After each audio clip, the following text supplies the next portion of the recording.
So Kent Hovind has been out of jail for quite some time now, and people are starting to talk about him again. To my surprise, there are quite a few people asking, who's this Kent Hovind guy? I guess not everyone was watching lots of atheist YouTube videos back in 2007 and 2008 when Hovind debunking was one of our favorite pastimes. So for those folks, here is the gist of the Kent Hovind story. Kent Hovind is a creationist who started doing lectures and making videos of them before YouTube ever existed. These videos would get passed around on DVDs in Christian circles, so many of them eventually ended up on YouTube, and the early YouTube atheists took it from there. In one of Venom Fang X's early videos, he said that he got fired from Blockbuster for sneaking copies of Kent Hovind lectures into people's DVD cases. Hovind claims to have a PhD from a place called Patriot Bible University, a prestigious, fully accredited, mobile home in the desert. The first sentence in Hovind's doctoral dissertation is, "Hello, my name is Kent Hovind." The dissertation also contains such groundbreaking insights as these. In the 20th century, the major attack Satan has launched has been against the first 11 chapters of Genesis. And I believe that dinosaurs are not only in the Bible, but they have lived with man all through his 6,000-year history. This is one of Hovind's favorite ideas.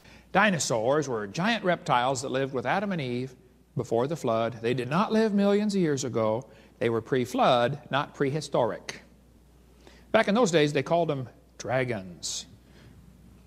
They didn't call them dinosaur because the word dinosaur wasn't made up till 1841. So for most of human history, they called them dragons.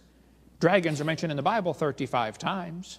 It is because of this idea that he sometimes calls himself Dr. Dino. But you may ask, why was Hovind in prison? Well, Kent didn't have much respect for the IRS and claimed that he owned no property and had no income because everything in his possession belonged to God. The IRS disagreed and threw his ass in jail. Now that he's out, he's been making creationist videos again. Some folks have offered to debate him, but apparently he places all kinds of stupid stipulations on the conditions of the debate, so no debates have taken place yet. While I worry that Hovind might gain undeserved credibility from a debate with a serious biologist or geologist, I would still like to see what kind of wacky arguments he has come up with. He spent the last 9 years doing nothing but polishing his propaganda, and I'm curious to see what kind of distortions, contortions, and bumblefuckery he's managed to cook up. I'm sure it's hilarious.